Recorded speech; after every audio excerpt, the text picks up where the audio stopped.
हम्म सो हमारा chapter economic problems and challenges and poverty and unemployment. तो economic problems chapter का name अगर हम देखें, 17 चैप्टर हमारा GSEB SST। इकोनॉमिक्स मतलब पैसों के रिलेटेड, प्रॉब्लम्स समस्याएं हमें जो पता है, एंड चैलेंजेस मतलब क्या चैलेंज है, ओके हमारे लिए क्या ये लक्ष्य है, क्या चैलेंजेस है जिसे हमें हासिल करना है। एंड उसी में इकोनॉमिक चैलेंजेस एंड प्रॉब्लम्स किसके रिलेटेड, उसमें तो बहुत कुछ हो सकता है, लेकिन हमें बहुत कुछ के ऊपर ध्यान नहीं देना है, हमें दो मेन टॉपिक के ऊपर ध्यान देना है, जिसमें है पॉवर्टी एंड अनएम्प्लॉयमेंट। कि पॉवर्टी की वजह से कौन कौन सी इकोनॉमिक प्रॉब्लम्स होती है और उसके लिए क्या चैलेंजेस है, और अनएम्प्लॉयमेंट की वजह से या अनएम्प्लॉयमेंट क्यों, उसके लिए मतलब उसके रिलेटेड क्या इकोनॉमिक प्रॉब्लम्स है और क्या चैलेंजेस है। Done, okay. कौन से दो टॉपिक, पॉवर्टी मतलब गरीबी और अनएम्प्लॉयमेंट मतलब बेरोजगारी, जिसे मतलब पढ़ लिख गए हैं, पढ़ चुके हैं लेकिन जॉब नहीं मिल रही है, वो दो के रिलेटेड क्या क्या पैसों की रिलेटेड समस्या है, इकोनॉमिक प्रॉब्लम्स और चैलेंजेस क्या है, ये हमें ये चैप्टर में देखना है। उसका first question as you have told हमने डिस्कस कर लिया है, that is explain the poverty in India और write a detailed note on poverty in India. ये हो गया है, राइट। तो नेक्स्ट क्वेश्चन पे हम जाते हैं, that is what are reasons for the emergence of poverty in India। तो पहला क्वेश्चन तो क्या था कि पॉवर्टी डिफाइंड करो, मतलब एक्सप्लेन करो इंडिया में पॉवर्टी, तो उसके लिए क्या क्या है, कितने लोग पॉवर्टी लाइन के नीचे है, कितने लोग उसके ऊपर है, वो सब चीज़ें हमने देखी थी, ओके वही आता है ना उसमें। अब ये क्वेश्चन क्या है, देखो क्वेश्चन को समझो, दोनों में इंडिया की पॉवर्टी के बारे में ही बात की गई है। अब तुम एक का आंसर दूसरे में लिख के आओगे और मार्क्स एक्सपेक्ट करोगे तो नहीं मिलेंगे। वो शॉर्ट नोट है कि पॉवर्टी इन इंडिया, कि पॉवर्टी क्या है, क्या कितनी है, क्या उसका इंडेक्स है, पहले कितनी थी अभी कितनी है, इंटरनेशनल स्टैंडर्ड्स के अकॉर्डिंगली इंडिया कौन सी रैंक पे आता है, वो सब चीज़ें पॉवर्टी इन इंडिया में। और अब अभी हम कौन से क्वेश्चन का आंसर समझ रहे हैं, ये जो पॉवर्टी है वो क्यों है, आई कैसे, किसकी वजह से, पॉपुलेशन ग्रोथ ज़्यादा है इसलिए हुआ, क्यों नहीं है, मतलब पहले लोग पढ़ते लिखते नहीं थे इसलिए है, क्या रीज़न क्या है उसके रीज़न, क्योंकि कोई भी चीज़ का रीज़न तो होगा ना, विदाउट रीज़न देर इज, वो हमारा फिजिक्स भी cause and effect, effect directly without cause आता नहीं है, ओके हमने सीड डाला तब प्लांट आएगा, विदाउट सीड प्लांट आएगा नहीं।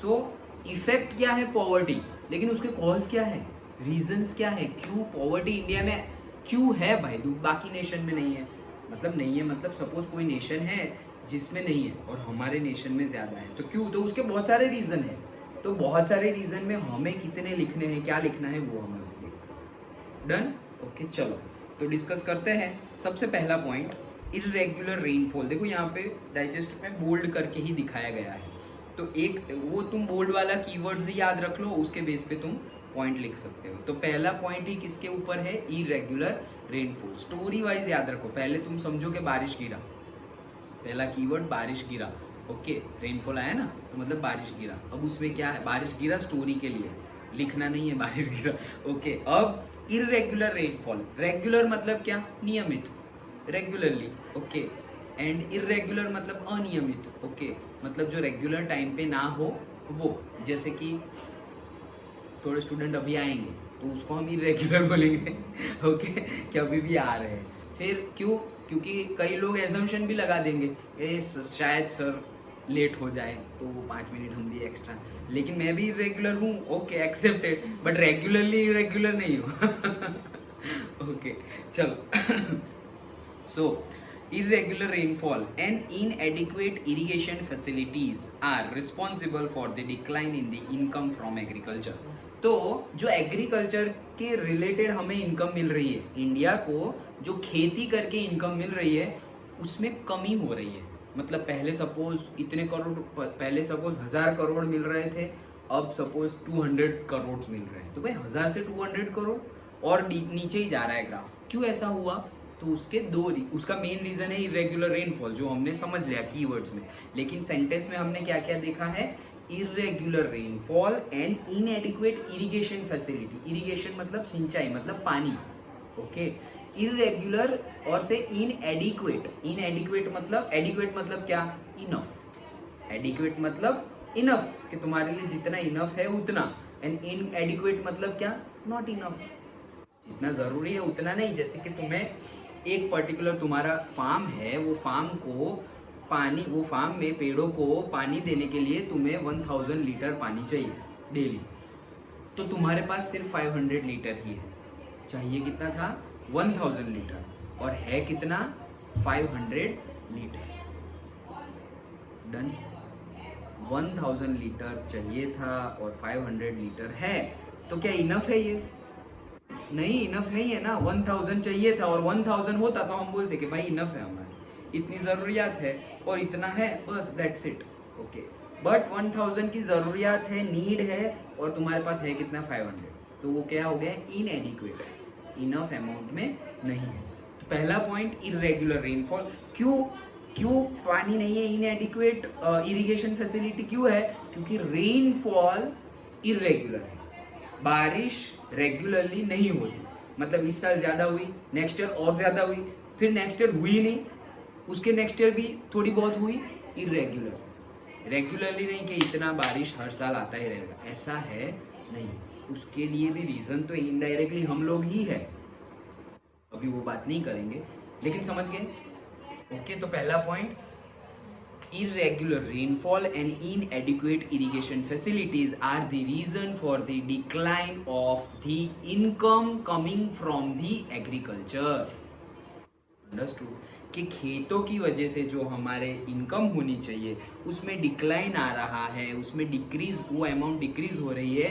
उसके दो रीज़न है, irregular rainfall and इनएडिक्वेट irrigation facility. Done, पहला पॉइंट। बारिश गिरा, अब दूसरा क्या हुआ? The illiterate people.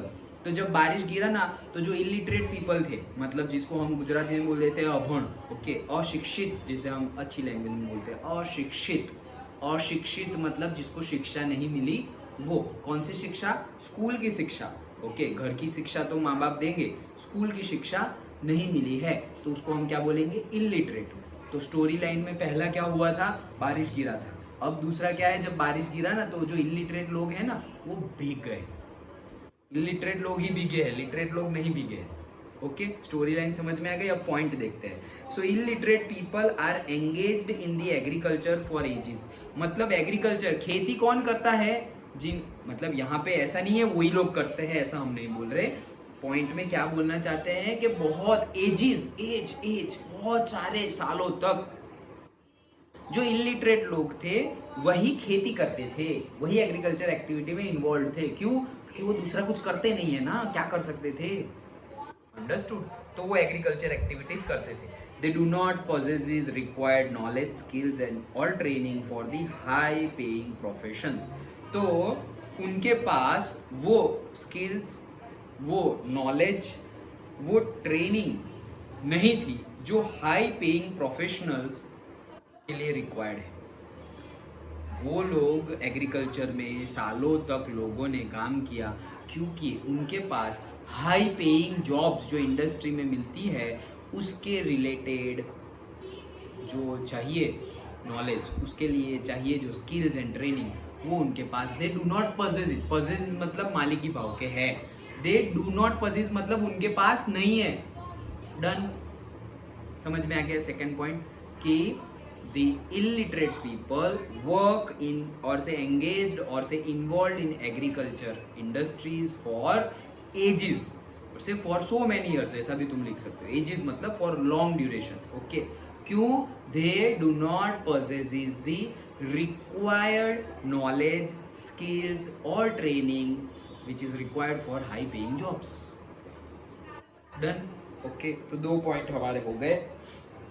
तीसरा point, sway of customs, traditions and blind religious beliefs। Okay, तो अब तीसरा पॉइंट, स्टोरी लाइन। बारिश गिरा, इलिटरेट लोग भीग गए। अब इलिटरेट लोग भीग गए ना, तो उन्होंने उनके माइंड में एक अंधश्रद्धा आ गई कि हम भीग गए ना, अब हमारा बुरा होगा। उनके माइंड में अंधश्रद्धा है। स्टोरी लाइन समझ में आ रही है? बारिश गिरा, इलिटरेट लोग भीग गए, और उन जैसे ही भीग गए ना वो, तो उनके माइंड में अंधश्रद्धा आ गई कि अब हमारा कुछ बुरा होगा। स्टोरी लाइन समझ गए? अब यहाँ समझते हैं क्या? स्वे of customs, traditions and blind religious belief. मतलब ये पॉइंट में स्वे ऑफ ये सब क्या कहना चाह रहे हैं? इन शॉर्ट मैंने जो बोला तुम्हें वो क्या? अंधश्रद्धा, कि जो चीज़ नहीं माननी चाहिए वो भी मान रहे, फालतू की। क्यों? शिक्षित नहीं है ना, अशिक्षित है। उनको कोई बोल देगा कि वो भाई बिल्ली आगे जाके काटेगी तो तू गया, तेरा एक्सीडेंट होगा, तो वो डर डर के गाड़ी चलाएंगे और ठोक देंगे और बोलेंगे बिल्ली की वजह से एक्सीडेंट हुआ। बिल्ली की वजह से नहीं हुआ, तुम्हारा ही माइंड स्टेबल नहीं था। ओके, क्यों? क्योंकि जो उन्होंने बोला वो तुमने मान लिया। क्यों मान लिया? सही शिक्षा नहीं मिली तुम्हें, इसलिए। ओके, तो उसमें सारी अंधश्रद्धाएं आ गई, रिलीजियस बिलीफ्स भी आ गई, मतलब धर्म के रिलेटेड अंधश्रद्धा कि भगवान की इतनी पूजा करो तो ये मिल जाएगा। एक्चुअली मिल जाएगा, भगवान की पूजा करें तो सब कुछ मिल जाता है, भगवान खुद बिक जाते हैं। भगवान की पूजा करो तो भगवान खुद हमारे हो जाते हैं। वो पॉइंट अलग है, अभी हम वो डिस्कस नहीं करेंगे।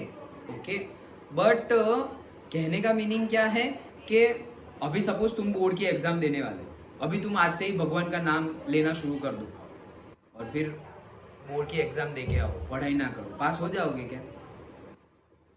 होंगे क्या? मैं ऐसा करूं, मैं होऊंगा क्या? नहीं होगा। क्यों? क्योंकि भाई जो काम हमें करना है वो तो हमें ही करना है ना। मतलब हम बोल रहे हैं हम नहीं करेंगे, आप कर दो, हम आपका नाम ले रहे हैं, ऐसे।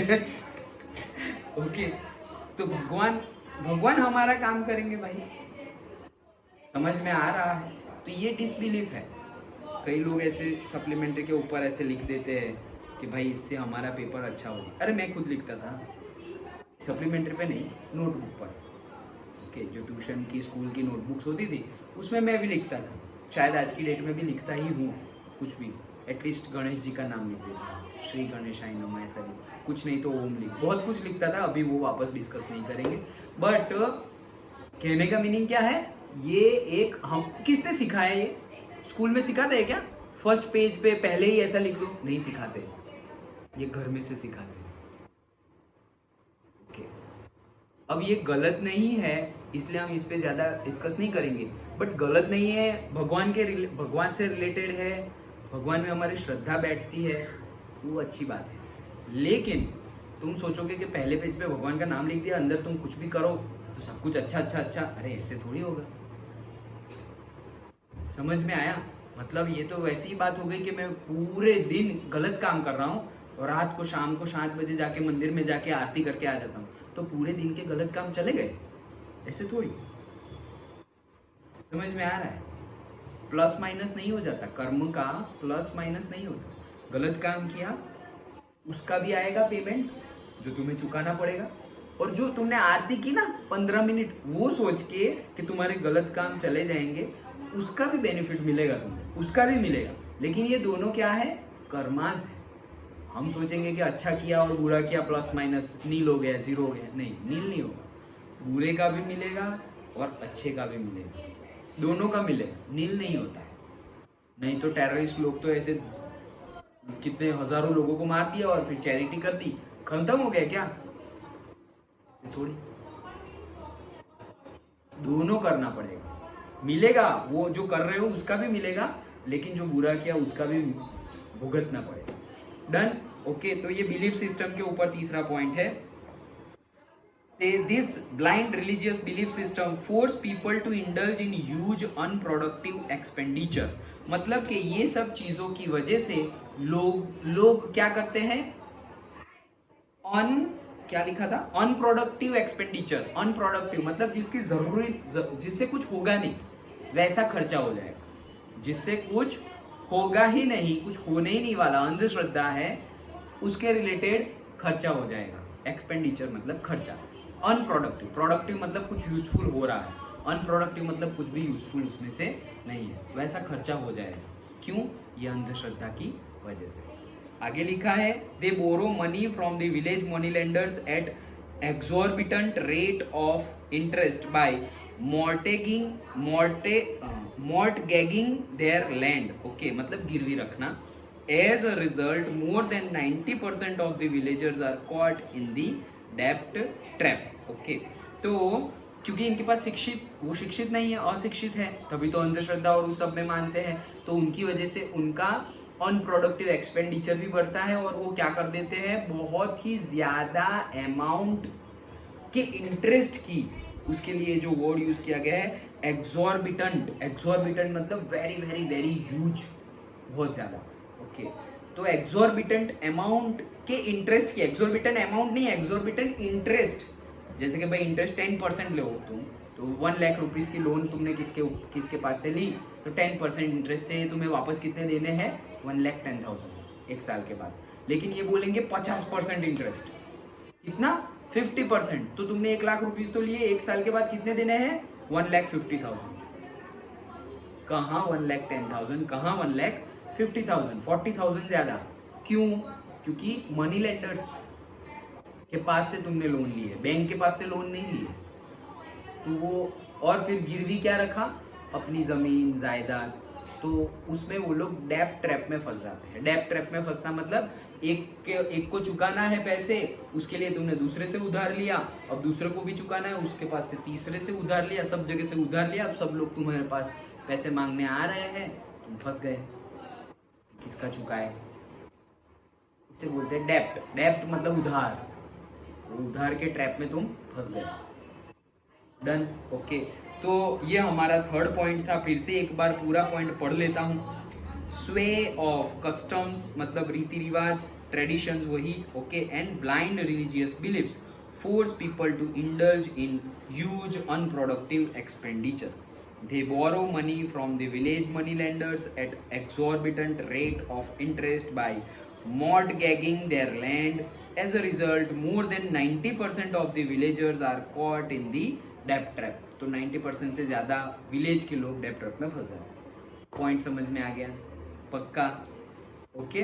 क्या क्या पॉइंट, ये पॉइंट में क्या क्या है कि हमारी जो sway of traditions, customs and blind religious believes की वजह से people are forced to spend unproductive expenditure, जिसका कोई प्रोडक्शन होता ही नहीं है, फालतू के खर्चे बोलते हैं ना, अनप्रोडक्टिव एक्सपेंडिचर बढ़ जाता है, और उसकी वजह से अब पैसे चले गए तो पैसे कहीं से तो लाने पड़ेंगे, तो वो लोग मनी लेंडर्स के पास से एट ये सारे वर्ड्स यूज करना, एग्जॉर्बिटेंट रेट पर, इंटरेस्ट के रेट पर वो लोग लोन ले लेते हैं बाय मॉर्टगेजिंग, ये वर्ड भी यूज करना, देयर लैंड मतलब अपनी लैंड को, ये जो वर्ड यूज करोगे ना वही मार्क्स मिल जाएंगे, ओके। अभी इसको तुम इजी बना के भी लिख सकते हो, ओके, बट इजी बना के नहीं, ये थोड़ी मेहनत करके याद रखो, तब जाके वो लोग बहुत ज्यादा पढ़े बिना तुम्हें एग्जैक्टली मार्क्स देंगे। समझ में है? यहाँ जो बोल्ड किया है ना, that you can also underline by pencil. Pencil जैसे ये लिखा हुआ है पूरा आंसर, वैसे ही तुम पूरा आंसर लिखो, लेकिन ये जो कीवर्ड्स हैं, ओके, कि बारिश गिरा तो इरेगुलर रेनफॉल, तो इरेगुलर रेनफॉल अब तुम कैसे डार्क करने जाओगे, डार्क मत करो, अंडरलाइन कर दो, वो भी पेंसिल से, पेंसिल से, और तभी करो। कई स्टूडेंट्स पूरा लिख देते हैं और फिर लास्ट में पेंसिल से ऐसे नहीं, टाइम वेस्ट है वो बीच बीच में तुम्हें डिजाइन ये वो वहाँ लाइनें वाइनें वो सब छोड़ो, उस सब का कोई मीनिंग नहीं है। नीट एंड क्लीन थोड़ा अच्छे से लिखो, दैट्स इट, ओके। बट ये जो अंडरलाइन कीवर्ड्स है उसको ऐसे डार्क अंडरलाइन करोगे तुम तो अच्छे मार्क्स मिलेंगे। समझ में आया? और ऐसे वर्ड्स यूज करना बड़े बड़े। सो मॉर्टगेजिंग देयर लैंड, और उसकी वजह से 90% से ज़्यादा विलेजेस डेब्ट ट्रैप में फंस जाते हैं। समझ में आया? स्टोरी लाइन में था कि बारिश हुई और जो इलिटरेट लोग थे वो भीग गए, और वो भीग गए तो अब उनको अंधश्रद्धा बैठ गई कि उनके साथ कुछ बुरा होगा, okay. Third point, the illiterate villages are exploited. तो अब उनको अंधश्रद्धा बैठ गई ना कि उनके साथ कुछ बुरा होगा, तो वो बुरा होगा वाली अंधश्रद्धा थी, तो उनके साथ बुरा क्या हुआ, लुटेरों ने और मनी लेंडर्स ने उनको चीट करके लूट लिया। बुरा होना था वैसा उनकी अंधश्रद्धा थी, लेकिन उनके साथ उनकी बिलीफ सिस्टम की वजह से एक्चुअल में बुरा हुआ। वो बुरा क्या हुआ, कि मनी लेंडर्स जो थे जिनके पास से उन्होंने लिए थे पैसे, मनी लेंडर्स के पास से उन्होंने पैसे लिए थे ना विलेजर्स ने, लोन, ओके, एक्सॉर्बिटेंट रेट पर, ओके। मतलब अगर कोई शिक्षित होता तो बोलता है अरे नहीं 50% इंटरेस्ट तो बहुत ज्यादा है, लेकिन तुम्हें पता ही नहीं है ज्यादा क्या है कम क्या है। उन्होंने जो बोला वो बोले अरे अभी के अभी 1 लाख रुपीज देता हूँ, बोलो नेक्स्ट ईयर 1,50,000 देने पड़ेंगे। हाँ ठीक है अभी के अभी दे रहे हो तो लाओ ना, कोई डॉक्यूमेंट नहीं कुछ नहीं, ये जमीन है वो मेरी, ऐसे अगर नहीं दे पाएंगे तो बोलेंगे हाँ ठीक है। उनको गिनना भी नहीं आता कि 1 लाख का 1,50,000 देना है, इंटरेस्ट कितने परसेंट है, गिनना भी नहीं आता ना, तो पता ही नहीं चलेगा कि कितने परसेंट इंटरेस्ट लगाया। और ऐसे करके 90% से ज़्यादा लोग डेब्ट ट्रैप में फंस जाते हैं और उनकी लैंड वैंड सब चला जाता है, घर जमीन जायदाद सब चला जाता है। अंडरस्टूड। तो चौथा पॉइंट क्या है, उनके माइंड में अंधश्रद्धा आ गई और अंधश्रद्धा की वजह से, उनकी बिलीफ सिस्टम की वजह से ये जो चीटर्स और मनी लेंडर्स है उन्होंने उनको लूट लिया। Done, okay. अब ये पॉइंट पढ़ो, the illiterate villages are exploited.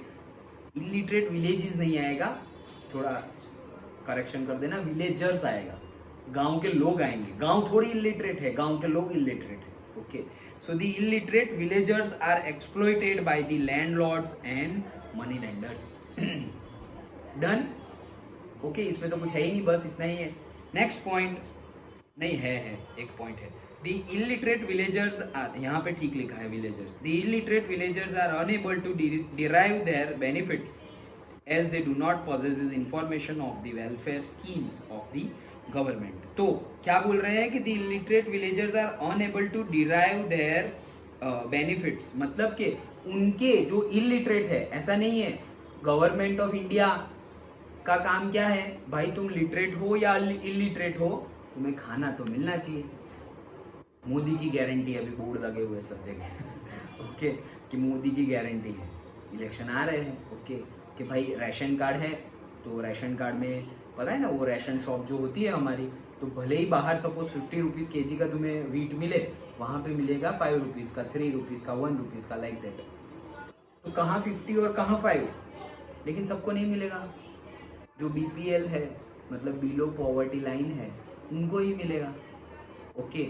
लेकिन उनको तो मिलेगा तो अच्छी बात है, लेकिन उनको भी नहीं मिलता, क्यों? उनको पता ही नहीं है, रेशन कार्ड ही नहीं है उनके ऊपर, उनके पास आधार कार्ड नहीं है, बैंक अकाउंट नहीं है, मतलब ये सब था पहले की बात है, अब तो है, अब तो हम बहुत एडवांस हो गए, ये सब पहले का सिलेबस है और पहले की बात है, लेकिन समझ गए। अभी भी बहुत सारे ऐसे गांव हैं जहाँ पे डेवलपमेंट हमें करना है, लेकिन स्टार्ट हो गया है सब कुछ, ओके। तो यहाँ क्या बोल रहे हैं कि उनके जो इलिटरेट लोग, इलिटरेट विलेजर्स थे, उनके जो बेनिफिट्स है वो बेनिफिट्स उनको मिलते हैं नहीं। डन, क्यों नहीं मिलते? दे do not possess the information about government schemes. Government की जितनी भी योजनाएं हैं उनके बारे में उनको कुछ भी नहीं पता। डन, समझ गए ना? चलो तो स्टोरी लाइन में था कि इरेगुलर इन्फो आ रहे, मतलब बारिश हुई, इलिटरेट लोग भीग गए, उनके माइंड में अंधश्रद्धा हो गई और अंधश्रद्धा की वजह से मनी लेंडर्स एंड लैंडलॉर्ड्स उन लोगों को चीट करके लूट के चले गए। Okay, next, the British rulers imposed exorbitant land revenue. तो ये ऑफिशियल चीटर्स हैं, ओके वो लोग क्या थे? Unofficial cheaters. कौन? Landlords and money lenders, unofficial. अगर गवर्नमेंट ही ऐसा कर रही है तो वो ऑफिशियल चीटर हो गए, ओके। जैसे कि तुम जा रहे हो और तुम्हारे पास से किसी ने 100 रुपीज़ चोरी कर ली, वो चोर है, ओके। और तुम जा रहे हो बाइक पे और ट्रैफिक पुलिस ने खड़े रखा, तुम्हारे पास से 100 रुपीज़ ले लिए और वो 100 रुपीज़ की चालान नहीं दी तुमने मांगी नहीं और उसने दी नहीं चालान, वो 100 रुपीज़ गवर्नमेंट के पास नहीं गए, उसकी पॉकेट में गए। ये क्या है? Official cheater. वो चोर क्या है? Unofficial cheater. समझ में आ रहा है? Official and unofficial. इसीलिए हम वापस दूसरी जगह चले जाएंगे। आज ही मैं मम्मी को बता रहा था। ओके, हमारे स्क्रिप्चर्स के अकॉर्डिंगली किसी को भी हमें, हमारे ये प्रेयर्स है ना सारे, ओके, किसी के बारे में हमें बुरा नहीं बोलना चाहिए, भले ही कोई चोर हो। वो चोर क्यों है? क्योंकि उसकी मेंटालिटी ऐसी है। उसको मारने से वो सही नहीं होगा, उसको समझाने से, उसकी बिलीफ चेंज करने से वो सुधर जाएगा। ओके, नहीं तो फिर कई ऐसे एडवोकेट्स होते हैं, वकील होते हैं, पता ही है कि पूरा केस झूठा है, उसको भी जीता देते हैं। तो ये चोरी नहीं है क्या? ये भी तो चोरी है। और हम उनको रिस्पेक्ट, ओह वकील साहब आ गए, उनके घर जाके उनको पैसे देने आते हैं, और वो चोरी करता है, उसको हम चोर बोलते हैं। और ये लोग क्या करते हैं? ये भी चोरी हुई ना, वन टाइप ऑफ। तुम झूठे केस को जीता देते हो और उसकी भी पैसे लेते हो, तो ये क्या हो? तो किसी भी, तो चोर को भी चोर नहीं बोलना चाहिए, वो भी पाप है। हम सोचेंगे सर चोर को चोर बोलेंगे, वो कैसे पाप? उसकी मेंटालिटी ऐसी है, उसका काम ऐसा है। जहाँ तक हम इन्वॉल्व नहीं है, हम इन्वॉल्व नहीं है अंदर, चोर ने किसी के घर चोरी की, ओके, हमने तो न्यूज़ में देखा या हमने तो सिर्फ सुना, तो उसके ऊपर कमेंट करने का ट्राई मत करना, भले ही कोई भी करे, हमें चुप रहना। ओके, क्यों? क्योंकि ये भी फिर एक कर्मास बन जाता है। किसी के बारे में तुम कमेंट करो, फ्यूचर में तुम्हारे बारे में कोई और कमेंट करे। किसी के भी ऊपर कमेंट भी नहीं करो, ठीक, वाइट, अंडरस्टूड। चलो यहाँ आते हैं हम। सो क्या बोल रहे हैं? Official cheaters. तो ये लोग तो लूट के चले गए, तो अब ऑफिशियल चीटर्स आए। ओके, कौन? ब्रिटिशर्स। मतलब हम उनको चीटर्स नहीं बोल रहे हैं लेकिन इंडिया को चीट तो किया है, लोगों को रेवेन्यू, ओके, बहुत ज़्यादा रेवेन्यू टैक्स कलेक्ट किया है। तो स्टोरी लाइन, हम तो हमारे अकॉर्डिंगली स्टोरी लाइन में हम उनको चीटर बोल रहे हैं। मूवीज़ में तो किसी को चीटर भी बोल सकते हैं ना, उसमें क्या है, हमारी मूवी चल रही है। ओके, तो the British rulers imposed exorbitant land revenue. तो वो लोग तो चीट करके चले गए, अब ऑफिशियल चीटर आए, उन लोग ने भी लूट के चले गए। डन। स्टोरी लाइन में अब पॉइंट समझते हैं। उन्होंने लैंड रेवेन्यू के ऊपर बहुत ही ज़्यादा इंटरेस्ट रेट लगा दिया, रेवेन्यू टैक्स लगा दिया। Made it compulsory to make its payment in cash. तो भाई लैंड रेवेन्यू, जिनके पास लैंड है उनको टैक्स पे करना है, और at the same time cash में ही पे करना है, मतलब ऐसे उधारी नहीं चलेगी। हम सोचेंगे सर उस टाइम पे थोड़ी ऑनलाइन था, ऑनलाइन नहीं था ओके, तो वो तो कैश ही था, but cash in the sense तुम ज्वेलरी और वो सब नहीं दे सकते। ओके, कि ये कर लो वो कर लो, नहीं तो पहले के टाइम पे तो शादी भी करवा देते थे अपनी बेटियों की। ओके, किंगडम, ये तो ब्रिटिशर की बात है, उनसे भी पहले किंगडम में यही सब होता था। हमने अभी थोड़ा बहुत हमने मुगल का नहीं देखा था, मुगल के कितने मुगल, जैसे कि हमने अकबर का देखा था, उनकी तो कितनी रानियाँ थी। ओके, वो हम डिस्कस कर रहे थे हिस्ट्री, तब वो जोधा अकबर की बात की थी। तो जोधाबाई जो थी वो तो राजपूत घराने की हिंदू गर्ल थी। ओके, और उनके अकबर के साथ मैरिज हुए थे। तो एक जैसे कि कॉन्ट्रैक्ट टाइप मैरिज होते हैं। ओके, जैसे हमने वो इंग्लिश के लास्ट चैप्टर में बिफोर यू रीड में पढ़ा था, द प्रपोजल। ओके, कि बाहर जब मैरिज करते हैं तो क्या देखा जाता है, उनके पास कितनी वेल्थ है, हमारे पास कितनी वेल्थ है, हम इकट्ठा हो गए तो बहुत अच्छा हो जाएगा। ऐसे प्रॉफिट और मनी के रिलेटेड ऐसे कोई ऐसे हमारे जैसे ऐसे संस्कारी है या नहीं है, कैसी दिखती है, पढ़ी लिखी है या नहीं है, वो सब बाद में देखते हैं। पैसे कितने हैं वो देखते हैं वहाँ पर, और हम उनका कल्चर कॉपी कर रहे हैं। सब लोग नहीं, बट बहुत सारे लोग उनका कल्चर, कपड़े पहनने में, खाना खाने में वेस्टर्न कल्चर फॉलो कर रहे हैं। तो ये भी आ रहा है धीरे धीरे। ओके, शादी के टाइम पे ये भी देखते ही है ना। इंडियन कल्चर में कहाँ शादी के टाइम पे नहीं देखते कि लड़के हो या लड़की हो उनका घर कैसा है, स्पेशली देखने आते हैं घर कैसा है। ओके, लड़की का भी और लड़के का भी। तो वो हमारे कल्चर में था नहीं, आया है। ओके, वो बात अलग है वापस। तो वही चीज़ है कि कंपलसरी कर दिया है, and they did not grant relief even in time of natural calamities. तो भाई इन्होंने रेवेन्यू टैक्स बढ़ा दिया और कैश में पेमेंट कर दिया, मतलब कोई ज्वेलरी और कोई उधार और दूसरी कोई चीज़ नहीं दे सकते तुम पैसों के बदले। ओके, और क्या किया कि जो नेचुरल कैलेमिटीज थी, मतलब कि सपोज ड्रॉट हो गया, बारिश नहीं हुई, ओके, ड्रॉट हुआ, बारिश नहीं हुई, दुकाळ जिसे हम बोलते हैं, ओके, तो बारिश नहीं हुई, ड्रॉट हुआ, तो अब तो ये नेचुरल कैलेमिटी है, तो एग्रीकल्चर की इनकम ही नहीं होगी, तो उनको पैसे कहाँ से देंगे, ओके, लगान देखना वैकेशन में दुगना लगान देना पड़ेगा, आमिर खान की मूवी है लगान, तो वो यही है ब्रिटिशर्स की ये जो टैक्स पेइंग है, तो बोलते हैं बारिश नहीं गिरती तो बोलते दुगना लगान देना पड़ेगा तीन।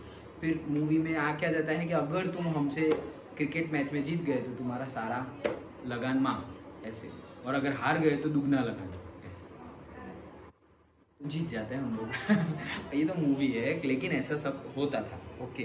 तो वही बात है क्या कि जो ग्रांट रिलीफ मिलती है वो भी सही सही रेगुलर टाइम पे जानबूझ के नहीं देते वो। जैसे कि अभी नर्मदा में फ्लड आया था, तो अभी कितने करोड़ रुपीस बांटे गए हैं। हमारे भरूच के भी वो जो धोड़ी कुई और वो एरिया है, वहाँ पे कई लोगों के बहुत बहुत पैसों की बर्बाद, पैसों की मतलब जो भी उनकी वेल्थ थी वो डिस्ट्रॉय हो गई है, ओके। शॉप थी डूब गई, घर था, सामान सब कुछ डूब गया, ये वो कितना कुछ नुकसान हुआ है।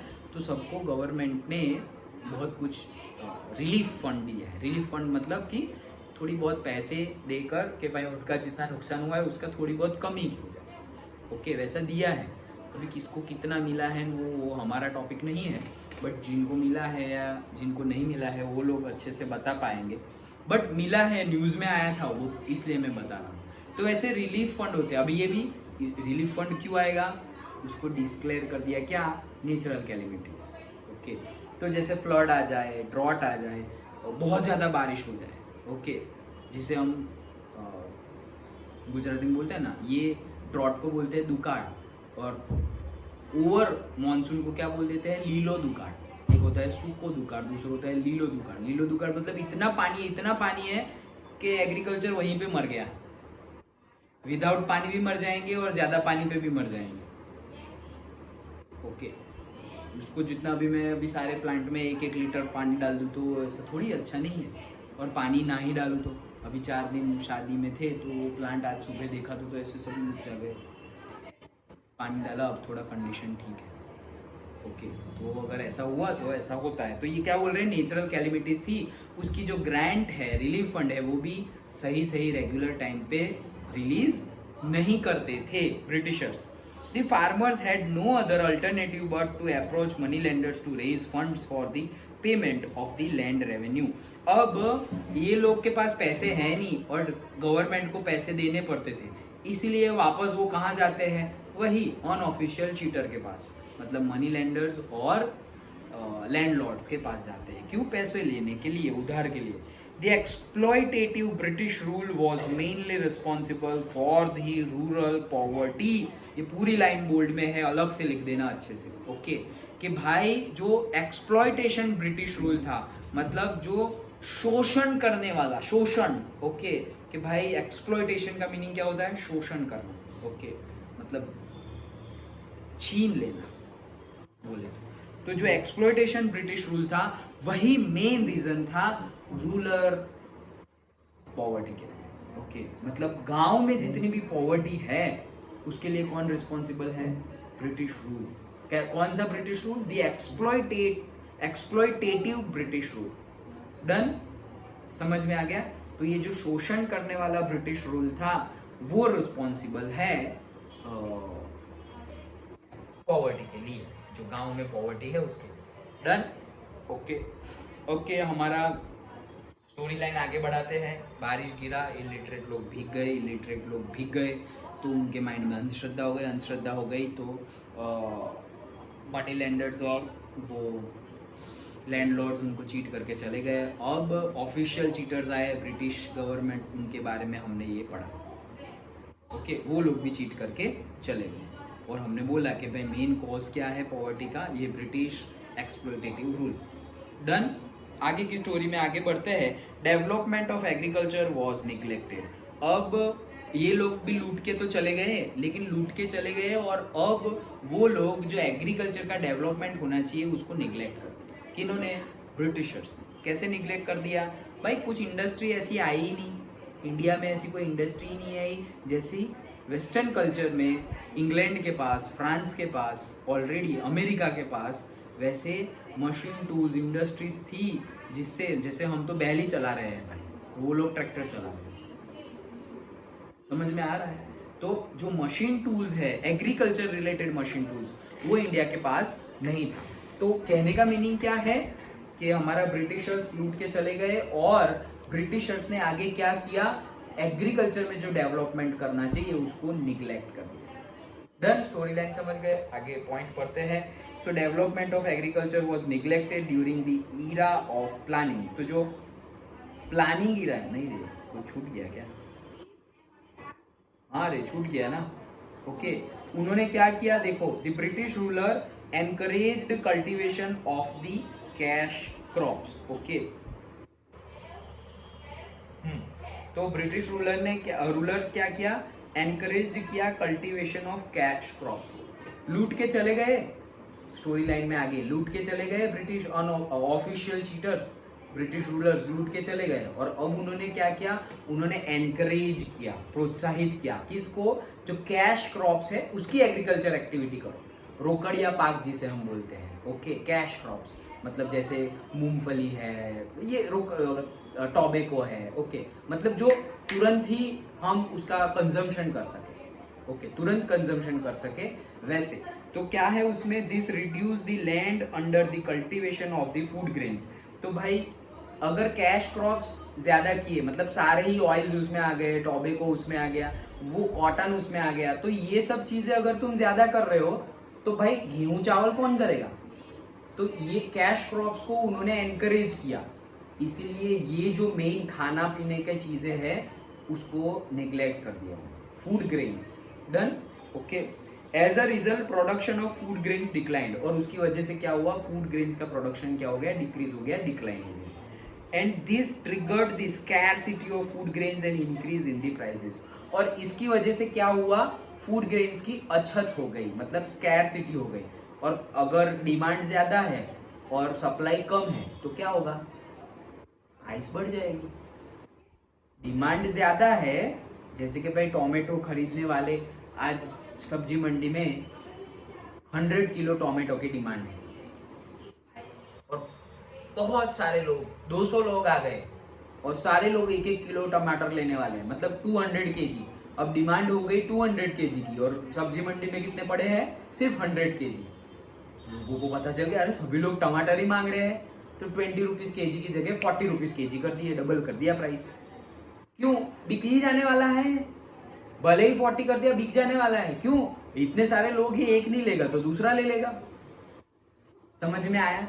ओके, तो उन्होंने ये किया था, उनकी वजह से ये हुआ था, उन्होंने ये नहीं किया। लेकिन क्या हमने क्या देखो स्टोरी लाइन में क्या था, ब्रिटिश गवर्नमेंट ने आगे जाके क्या किया, लूट के चले गए ऑफिशियल चीटर्स, फिर क्या किया उन्होंने, कैश क्रॉप्स की एग्रीकल्चर एक्टिविटीज को एनकरेज किया।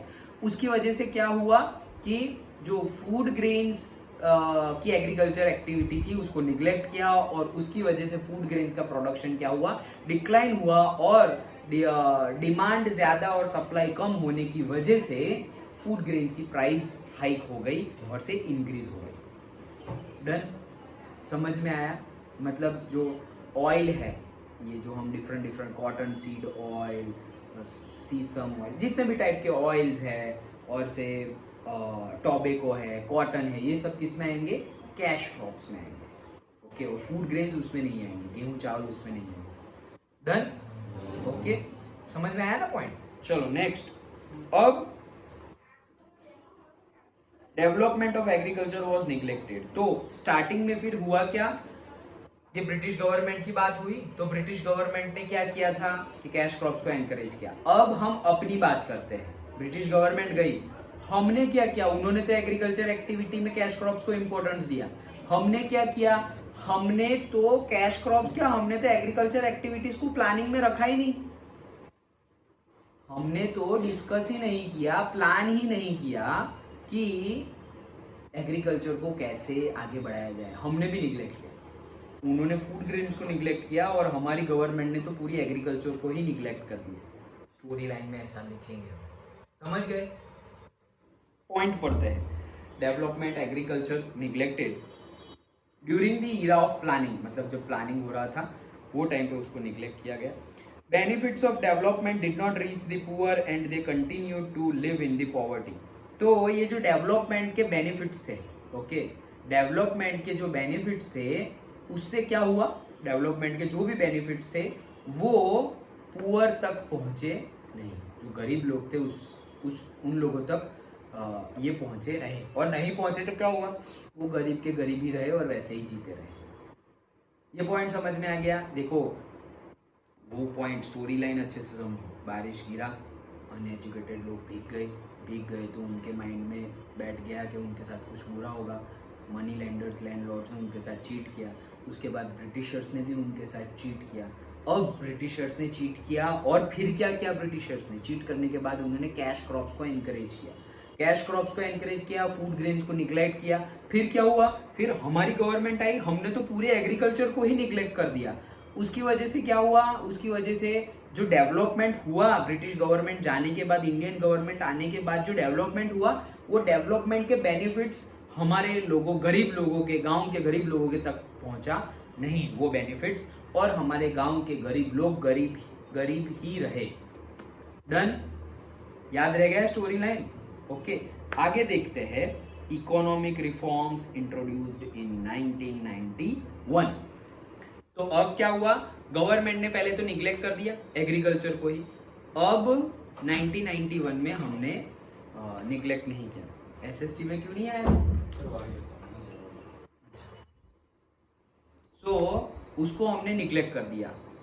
प्लानिंग, ईरा ऑफ प्लानिंग के टाइम पे एग्रीकल्चर एक्टिविटीज को निग्लेक्ट किया था, डेवलपमेंट को निग्लेक्ट किया था, वो समझ में आया। उसके बाद ये पॉइंट हमारा क्या है, 1991 में हमने अब इग्नोर नहीं कर रहे, अब हम संभल गए, हमको समझ में आ गया कि वो भाई ये तो गलती हो गई, डेवलपमेंट की इफेक्ट गरीब लोगों तक पहुंची ही नहीं। ओके, हमें समझ में आ गया। तो अब क्या समझ में आया, तो हमने क्या किया, हमने 1991 में रिफॉर्म्स लाए, मतलब रूल्स रेगुलेशंस चेंज किए। ऑलरेडी हमने आगे के 2 चैप्टर पढ़ लिए हैं, उसमें हमने पढ़ा था क्या, लिबरलाइजेशन। तो लिबरलाइजेशन मतलब छूट छाट, नहीं बोला था ये सर लिबरल है, ये टीचर थोड़े लिबरल है, ऐसे समझाया था तुमने। ओके, मतलब कि 1991 में गवर्नमेंट थोड़ी लिबरल हो गई कि अच्छा दूसरी कंपनियों को भी इंडिया में आके बिजनेस करना हो तो करो, कोई बात नहीं। पहले ना बोला था, क्यों, बाहर के आके लोग यहाँ बिजनेस के वो लोग ही हिट हो गए, तो यहाँ के बिजनेसमैन क्या करेंगे। तो यहाँ के बिजनेसमैन भी ग्रो करे, यहाँ के लोकल बिजनेसमैन भी ग्रो करे, यहाँ के लोगों का ग्रोथ हो, इसलिए 91 तक गवर्नमेंट ने ये बंद रखा था। 91 में रिफॉर्म्स लिए। स्टोरी लाइन समझ में आ गई, पॉइंट समझते हैं। Have adverse effect on agriculture, लेकिन ये 91 में रिफॉर्म्स लाए ना, तो हमने सोचा था कि अच्छी इफेक्ट होगी एग्रीकल्चर पे, लेकिन हुआ नहीं, एडवर्स इफेक्ट हुआ, मतलब जो सोचा था उससे उल्टा हो गया। Small scale and cottage industry, तो सिर्फ एग्रीकल्चर नहीं, लेकिन जो स्मॉल स्केल और जो कॉटेज इंडस्ट्रीज थी, मतलब वही, ओके, कॉटेज इंडस्ट्री मतलब क्या, छोटी छोटी चीजें जहाँ पे मैन्युफैक्चर हो रही हो, जैसे कि भाई पेंसिल मैन्युफैक्चर हो रही है, खिलौने मैन्युफैक्चर हो रहे हैं, उसको हम क्या बोलेंगे, कॉटेज इंडस्ट्री। मतलब जिसका बहुत बड़ा एरिया ना हो, जैसे तुम गृह उद्योग नहीं बोलते हम, ओके, कोई पापड़ बना रहा है, तो पापड़ तो भाई हमारा ट्यूशन क्लास है उतने में भी बन सकता है, उसके लिए तुम्हें बड़ी इंडस्ट्री की ज़रूरत नहीं है। लेकिन किसी को ऑयल रिफाइनरी डालनी है या किसी को जूते बनाने हैं, तो वो इतने में होता है क्या, नहीं होता। स्टैंडर्ड जो होता है उसकी बात कर रहा हूँ, ओके, वो इतने में होता नहीं। समझ में आ गया। तो 91 में रिफॉर्म्स आए, लेकिन रिफॉर्म्स की एडवर्स इफेक्ट हुई, अच्छी इफेक्ट नहीं हुई, एडवर्स इफेक्ट हुई। ओके, किस पे एडवर्स इफेक्ट हुई, एग्रीकल्चर पर, स्मॉल स्केल इंडस्ट्री पर, कॉटेज इंडस्ट्री पर एडवर्स उल्टी इफेक्ट हुई। The poor in the rural areas migrated to the urban areas in search of employment. भाई रिफॉर्म्स हुए थे, अब इंडस्ट्रीज आने लगी है, इंडस्ट्रियलाइजेशन होने लगा है, तो लोगों को माइंड में क्या आ गया कि गांव के लोगों को लगा अब तो यार बहुत सारी कंपनियां नई नई खुली है, चलो शहर में जाते हैं और जॉब करते हैं। तो उन्होंने क्या किया, माइग्रेट किया, इमिग्रेशन। ओके, तो गांव के लोग इमिग्रेट होके कहाँ आ गए, शहर में आ गए। क्यों, एम्प्लॉयमेंट के लिए, पैसा कमाने के लिए, जॉब करने के लिए। डन। तो क्या है, the poor in the rural areas migrated to the urban areas in search of the employment. Next, these resulted in the collapse of the agriculture as an economic activity. तो इसकी वजह से क्या हुआ कि गांव के लोग अपनी जॉब छोड़कर, मतलब एग्रीकल्चर एक्टिविटी छोड़ के शहर में चले गए इंडस्ट्री में काम करने के लिए। भाई खेत में काम करने वाले लोग इंडस्ट्री में काम करने चले गए तो खेत में कौन काम करेगा? उसकी वजह से भी एग्रीकल्चर इंडस्ट्री पे इफेक्ट हुआ। समझ में आया पॉइंट समझ में आया ना? देखो हम क्या समझ क्या रहे हैं कि पॉवर्टी के रीजंस क्या थे वो समझ रहे हैं। ओके, सो इकोनॉमिक रिफॉर्म्स हुए। इकोनॉमिक रिफॉर्म्स में हमने क्या देखा कि इकोनॉमिक रिफॉर्म्स की एडवर्स इफेक्ट हुई एग्रीकल्चर पे, स्मॉल स्केल इंडस्ट्री पे और से कॉटेज इंडस्ट्री पे। और हुआ क्या कि रिफॉर्म्स के बाद बहुत सारी इंडस्ट्रीज आ गई। इंडस्ट्री आने की वजह से बहुत सारे लोग रूरल एरिया से, मतलब गांव से शहर में माइग्रेट हो गए एम्प्लॉयमेंट के लिए। तो इसकी भी इफेक्ट एग्रीकल्चर पर हुई, क्योंकि वही लोग तो जो इंडस्ट्री में काम करने के लिए शहर गए, वही लोग तो खेत में काम कर रहे थे। तो इसकी इफेक्ट भी एग्रीकल्चर पर, इकोनॉमिक एक्टिविटी एग्रीकल्चर रिलेटेड है उस पर effect. Done? Okay, then next point है, देखो तुम मैथ्स 10 मिनट में चालू करो। तो ये हमारा इकोनॉमिक बेनिफिट, इकोनॉमिक रिफॉर्म्स की हमने बात की। ओके चलो, then malnutritions and starvation are common among the poor. मतलब क्या है malnutritions and starvations? Malnutritions मतलब कुपोषण, मतलब खाना तो तुम खा रहे हो लेकिन कुपोषण मतलब कि न्यूट्रिशन वाला फूड नहीं खा रहे। जैसे हम जंक फूड खा लिए, ओके, जैसे लेबर लोग हैं तो सुबह सुबह यहाँ पे तुमने देखा होगा तुलसीधाम क्रॉस रोड पे, तुलसीधाम चौकड़ी, झाड़ेश्वर चौकड़ी, सबसे ज़्यादा क्या खाते हैं? वड़ा पाव, भजिया, सेव उसळ। वो तो क्यों? सस्ता है इसलिए, वो सस्ता है, उनको पेट भरना है इसलिए 10 रुपये में, 15 रुपये में, 20 रुपये में पेट भर जाएगा उनका, इसलिए वो खाते हैं। ओके, लेकिन पेट तो भर गया, लेकिन क्या उसमें से न्यूट्रिशन मिलते हैं? नहीं। तुम भले ही कितना भी बर्गर पिज्जा खा लो, उसमें से न्यूट्रिशन मिलेगा नहीं। तो माल न्यूट्रिशन एंड स्टारवेशन, स्टारवेशन मतलब भूखमरी, मतलब फूड की जितनी रिक्वायर्ड है उतना तुम्हें मिल रहा नहीं है। ओके, तो ये कॉमन है, पुअर पीपल में ये दो चीजें कॉमन है। They suffered from many elements, elements मतलब रोग, तो उनको बहुत सारे रोग होते हैं। क्यों? क्योंकि माल न्यूट्रिशन है ना, कुपोषण के शिकार है, न्यूट्रिशन फूड नहीं खा रहे हैं तो उनका ग्रोथ नहीं होगा। Expensive medical treatments causes further hardship. तो अब एलिमेंट्स मतलब बीमार तो है लोग, लेकिन बीमार के साथ साथ क्या है, अभी दवाई करवाने जाए तो दवाई का खर्चा बहुत महंगा हो जा रहा है। Expensive medical treatment. ओके, बीमार है, क्यों बीमार है? क्योंकि माल न्यूट्रिशन है। तो माल न्यूट्रिशन एंड स्टारवेशन की वजह से बीमार है, और बीमार है उसकी वजह से हॉस्पिटल भी नहीं जा सकते, क्योंकि हॉस्पिटल में ट्रीटमेंट का खर्चा बहुत ज्यादा है, expensive. So expensive medical treatment causes further hardship, मतलब विकट परिस्थिति। ओके, समझ में आया? तो स्टोरी लाइन में आगे क्या था कि भाई चीटर्स लूट के चले गए, फिर ब्रिटिशर्स आए, वो लोग भी लूट के चले गए, वो लोग लूट के चले गए, उसके बाद उन्होंने कैश क्रॉप्स को एनकरेज किया, फूड ग्रेन्स को एनकरेज नहीं किया। फिर हमारे लोग आए तो हमारे लोग ने तो जो ईरा ऑफ प्लानिंग था उसमें एग्रीकल्चर को ही निग्लेक्ट कर दिया। फिर 1991 में रिफॉर्म्स आए, लेकिन ये रिफॉर्म्स की वजह से भी एडवर्स इफेक्टिव हुई है सारी। ओके, और अब हमने देखा एडवर्स इफेक्ट तो हुई है, और एडवर्स इफेक्ट क्या हुई है कि एग्रीकल्चर पूरा एकदम डाउन लेवल पे चला गया है, और डाउन लेवल पे चला गया तो जो गरीब लोग हैं उनमें माल न्यूट्रिशंस एंड दूसरा क्या था, स्टारवेशन कॉमन हो गया है। उसकी वजह से एलिमेंट्स मतलब रोग हो गए हैं, और हॉस्पिटल जाना पड़ेगा लेकिन जा नहीं सकते क्योंकि एक्सपेंसिव मेडिकल ट्रीटमेंट है, तो उनकी कंडीशन बहुत ज़्यादा हार्ड हो गई है। So that causes the further hardship. Done? और आगे एक पॉइंट है, नहीं 3 पॉइंट है। Technological changes have led to the closure of many traditional crafts and industries.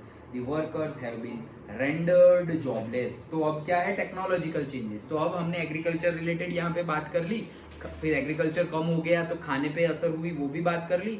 अब हम बात करें कि इंडस्ट्री तो आ गई थी, तो टेक्निकल एडवांसमेंट हो रहे हैं, लेकिन टेक्नोलॉजिकल चेंजेस हुए, उसकी वजह से भी जो स्मॉल स्केल इंडस्ट्री, हमने पहले ही बात की ना, स्मॉल स्केल इंडस्ट्री, और उसके ऊपर थोड़ी tough negative adverse effect I.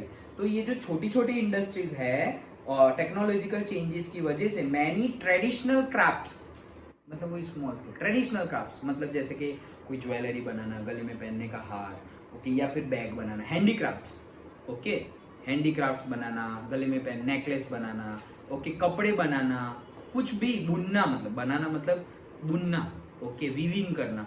तो ये जो ट्रेडिशनल इंडस्ट्रीज हमारी और जो ट्रेडिशनल वर्क्स था, क्राफ्ट्समैन था, वो सब खत्म हो गया। क्यों? अभी लोग बुनने वाला कपड़ा ये महंगा और टाइम कंज्यूमिंग, मिल में बना हुआ ऐसे डायरेक्टली कॉटन क्लॉथ पहनने लगे। समझ में आया? Okay. So traditional crafts and industries बंद हो गई, the workers have been rendered jobless, और वो बंद हो गई, टेक्नोलॉजिकल चेंजेस आए। Okay, so technological changes led to the closure of the many traditional industries, crafts, traditional crafts and industries. तो उसकी वजह से क्या हुआ, वहां जो काम कर रहे थे लोग, वो क्या हो गए, जॉबलेस हो गए, क्योंकि उनका काम तो मशीन करने लगी ना। समझ में आ गया? पक्का? तो टेक्नोलॉजिकल चेंजेस।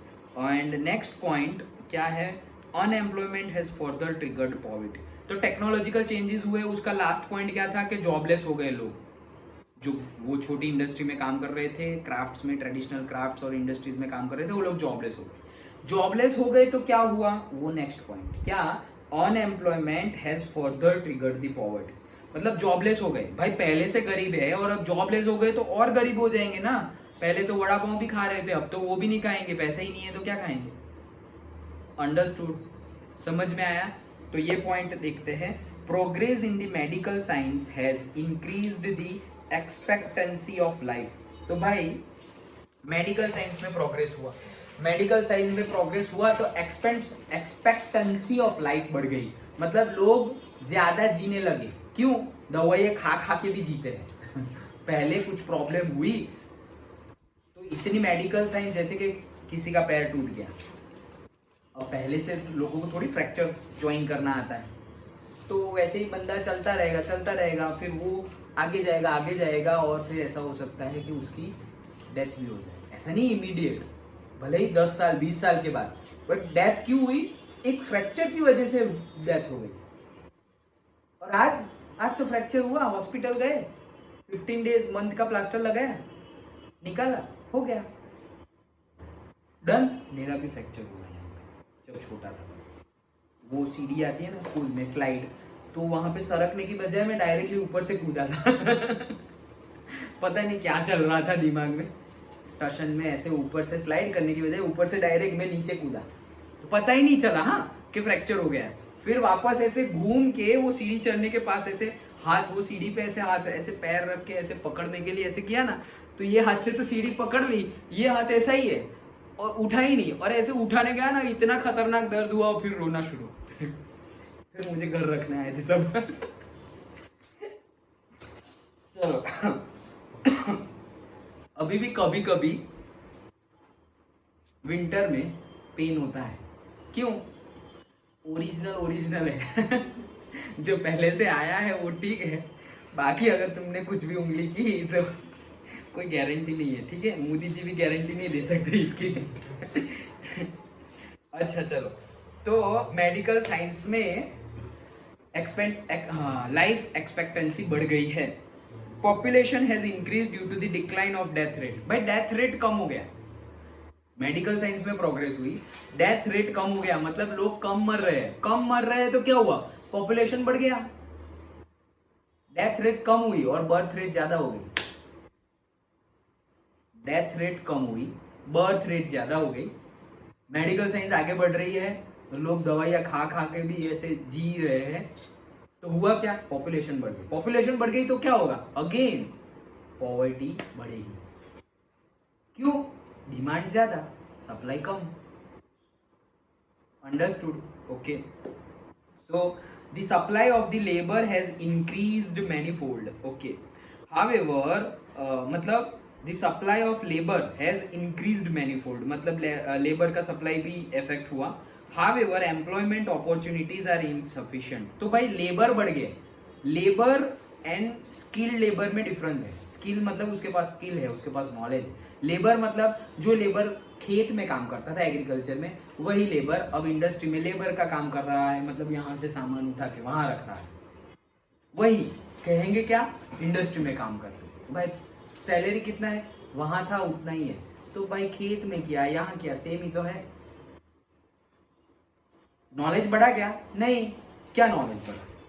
कुछ नॉलेज नहीं बढ़ा. यहाँ से उठा उठा के वहां रख रहे. समझ में आया? तो वही चीज बोल रहे हैं कि सप्लाई ऑफ लेबर तो इंक्रीज हुआ है, लेकिन दैट डज नॉट मीन कि अच्छी बात है. अच्छी बात नहीं है. क्यों? Employment opportunities are insufficient.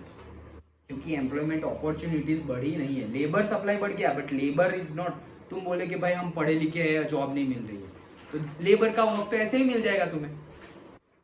Labour का वर्क तो ऐसे ही मिल जाएगा. लेकिन फिर हम कॉलेज करके फिर कहीं पे बोले कि ये चाय की टपरी है, वहां पे तुम्हें चाय के बर्तन ऐसे धो धो के वापस देने हैं, तो तुम करोगे क्या ऐसा काम? नहीं करेंगे. क्यों? भाई पढ़ाई चाय के कप धोने के लिए की है क्या? समझ में आया? ओके. तो वही बोल रहे हैं कि ये एम्प्लॉयमेंट अपॉर्चुनिटी सफिशिएंट नहीं है.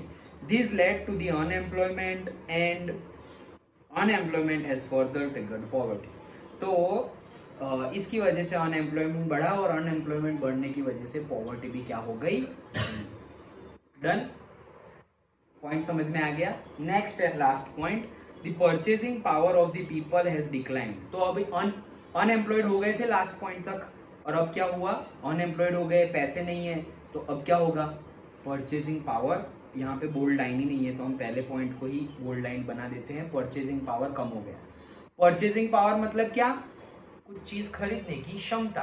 ओके, वो कम हो गया. As a result standard of living deteriorated. भाई परचेजिंग पावर कम हो गया क्योंकि गरीब हो गए, और गरीब हो गए तो तुम खरीद नहीं सकते, और खरीद नहीं सकते तो तुम्हारा स्टैंडर्ड ऑफ लिविंग क्या हो जाएगा? डाउन होगा. ऑब्वियसली स्टैंडर्ड ऑफ लिविंग क्या होगा? डाउन होगा. जैसे कि भाई हमारे पास गाड़ी में पेट्रोल डालने की ही पैसे नहीं है, तो हम 4 व्हील लाके क्या करेंगे? अगर 4 व्हील में डीजल पेट्रोल डालने के ही पैसे नहीं है, उसके इंश्योरेंस हर साल 10,000 रुपीज़ का इंश्योरेंस, हर सपोज साल 20-30,000 रुपीज़ की सर्विस, और फ्यूल अलग से, वही पैसे हमारे पास नहीं है, तो गाड़ी लेके हम क्या करेंगे? गाड़ी लेके तो हम और गरीब हो जाएंगे.